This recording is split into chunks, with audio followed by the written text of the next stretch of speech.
Hi, this is Shana Meyerson with YOGAthletica in Los Angeles, California. Here to talk to you today about how to pull through from a seated position to Chaturanga. We see this transition all the time in Ashtanga, and now we're going to do it.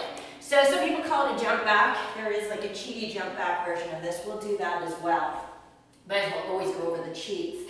But for this one, if you're brand new, grab some blocks, okay? And the rule with blocks is this.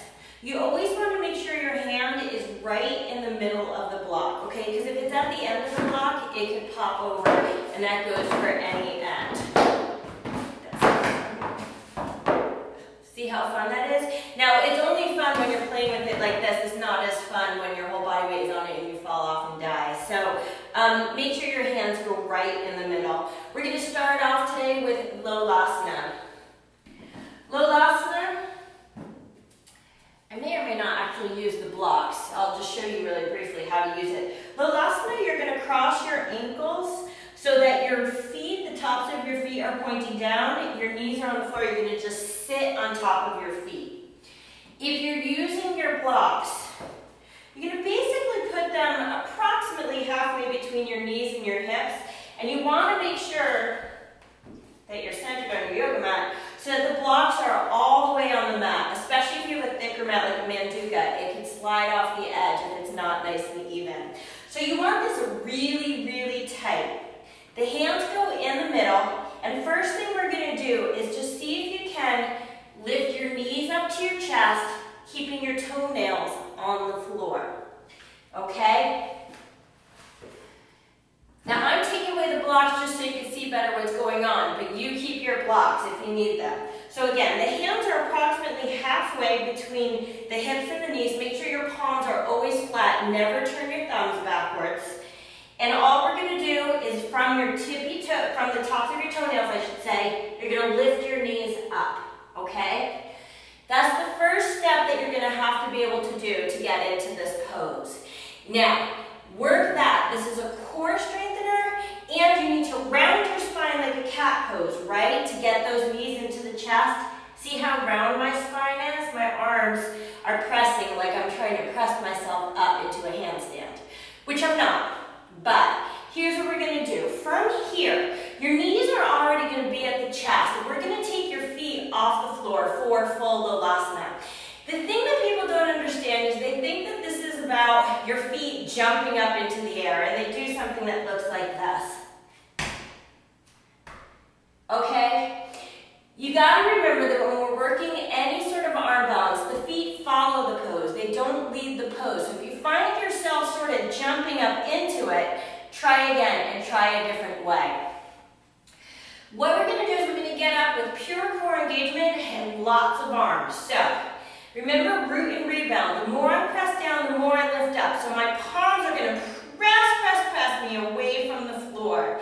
Meanwhile, in Coreville, I've got my spine rounding, which is going to engage my core, but then I'm going to pull up from my hip flexors. I'm going to use my core to pull my knees closer to my chest, and the only thing that's going to happen to get my feet off the floor is a simple bend of my knees.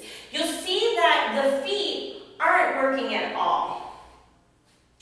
So my hands are halfway between, my knees come up. Now all I do is I press strongly into my palms and bend my knees, making myself really, really compact into like a little hangy ball. Okay, literally, I mean, this is a pendant pose, it's hangy ball pose.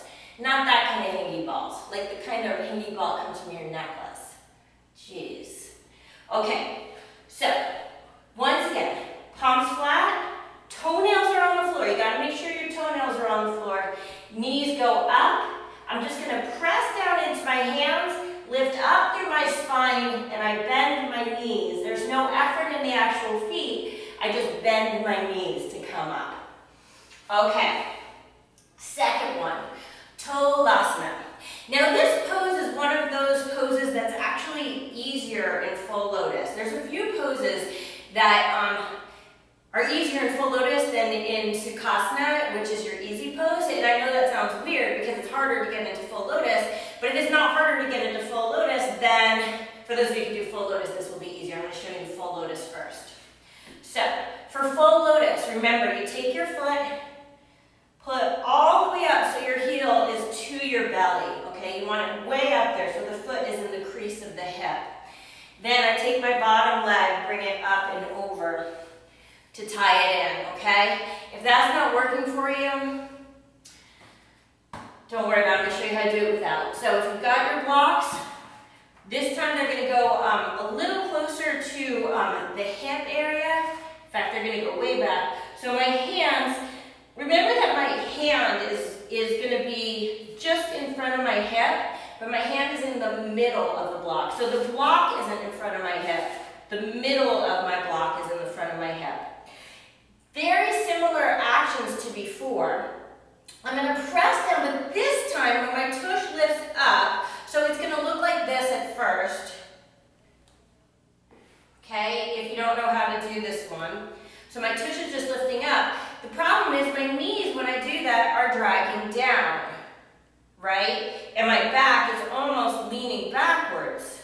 So instead, what we need to do is just like the previous pose, we're going to round our spine and pull the knees up into the chest. So first I press down, then I'm going to lift up from my knees to come up, okay? I'm going to show you sideways without the block so it's a little bit easier. Not easier to move though. A little easier to see. So again, my hand is in approximate alignment with my hip. Okay, your block, the middle of your block would be right there. You want it really tight to your body because the more, the closer you are to your body, the more vertical your arms, the more you're going to lift. So I'm going to start this time with my knees all the way, already up, I should say, so that I'm already, you see how my back starts to round, my core is already starting to engage. When you do this one though, make sure you don't press backwards into it. My chest is going to go forward as if I'm trying to put my chest in the space between my thighs. Okay?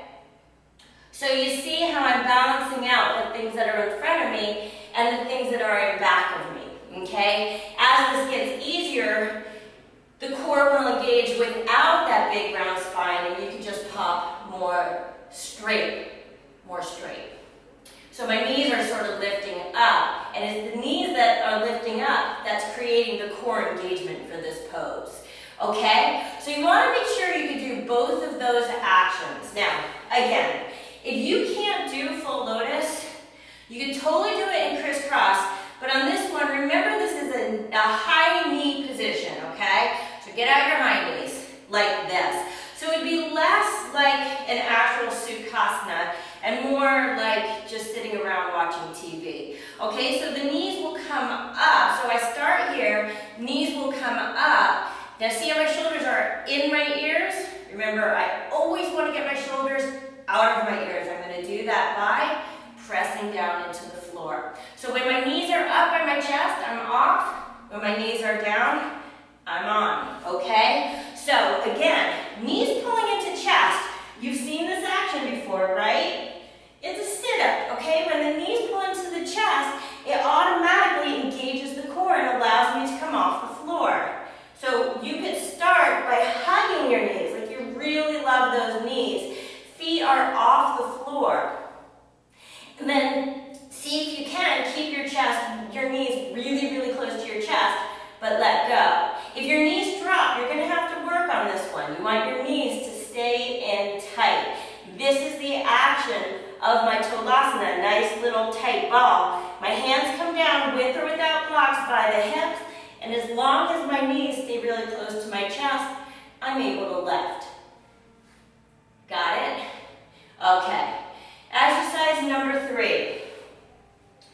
We're going to sort of take what we just did, Lolasana and Tolasana, and we're just going to sort of flip them back and forth, okay? But we're going to do the Tolasana in the crisscross, not in the full lotus. So this time what we're going to do is the knees will be up again, remember, like this. The hands will come down, and I'm going to press, but this time what I'm going to do is I'm going to do a little pivot of my hips, pulling my sacrum up to the sky behind me so I can rotate onto my knees. If that sounded like Sanskrit to you, just watch. Hands go down, my feet are up. I'm going to do the same thing I just did, But after I lift, I tip forward like I'm going to kiss the floor and just come onto my knees. Okay? Then to reverse it, remember the hands actually have to move back so they're halfway between the knees and the hips. You could use your blocks if you need it. This time, knees up, press down, rock the hips through, back to sitting. Okay? So you're going to try that a number of times. So it's knees in, come forward to your knees. Knees up, come forward to your tush. Okay? And just keep going. Okay? This is something that is going to have to be sort of second nature to you before you're going to be able to do the pull-throughs. I'm going to get these blocks out of the way. In everything that I say, you could always use the blocks. I just think it's easier for you to see what I'm doing without the blocks. Remember, blocks make you bigger, taller, higher, so it's easier to get like clearance. Okay, so as I said, this is a pull-through, but some people call it a jump back. Now, I'm not sure why they call it that, but maybe it has to do with the following cheat. So, if you're brand new to this, what we're going to do is we're going to take this tush to knee action and we're going to sort of cheat it into a chaturanga. So if you're in a class where everybody's pulling through and you can't do it yet, here's how you can fool them all. So, knees tight. So remember, I've got my core engagement here. Arms forward. Don't let your knees drop. Keep them tight. Now this time, hands come down. I'm going to come onto my knees like before. And then I'm going to just take like a little jump to chaturanga. My arms are already forward. I'm just going to bend my elbows and Chaturanga Dandasana.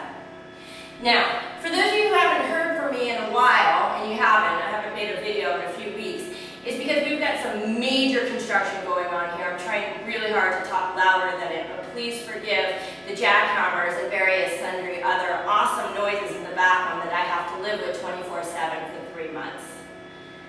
Okay, again, the cheat. Hug knees, core is engaged. Reach forward, keep those knees tight. Hands down. Now again, I'm going to have to pivot my hips so that my hips that are now facing up are going to wind up facing down. I lean forward to get my knees down. And as I jump my legs back, remember my chest is going to have to go forward. Boop, chaturanga. And from there, you can take your vinyasa. Okay, now you have most of the steps that you need to actually do the full pull through.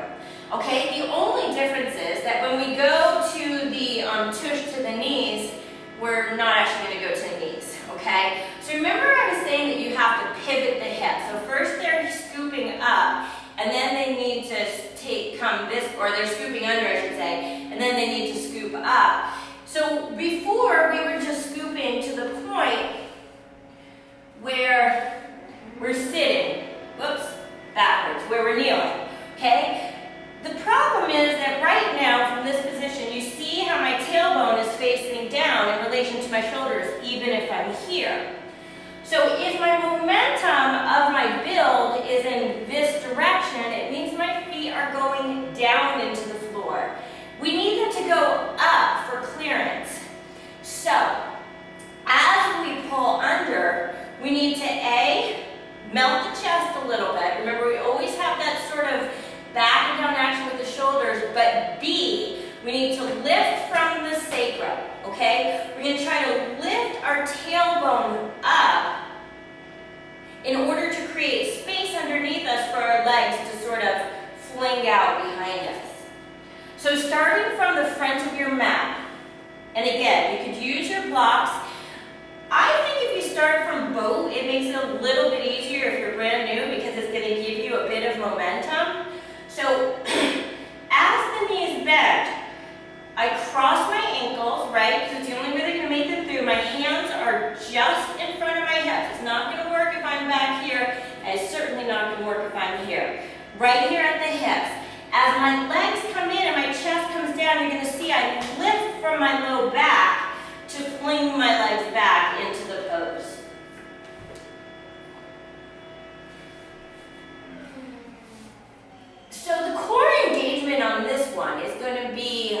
complemented by a lot of action in the lower back. Okay? We tend to get very, very, very into the front core, but just know that the back is the complement and it's the support for the front. Like in theory, your back is the back of your front, or the front of your back. No, your back is the back of your front. That's right. So sort of like your back is like your core, the core to your core.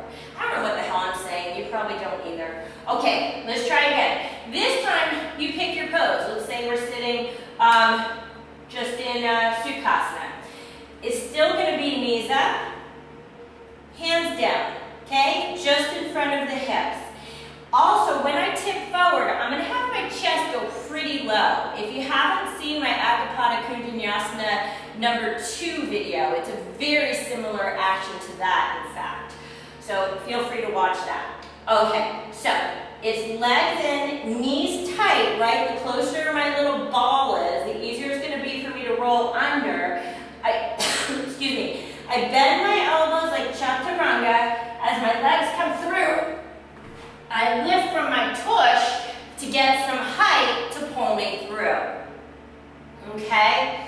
Now first it might be sort of fast and it might be sort of landy on the floory, and that's not the end of the world. Again, blocks will make this a lot easier because it's going to give you a whole bunch of extra height and clearance. So from here, I pull, voila. Very easy that way. So, start with El Blocos, and then when those get easier, get rid of them.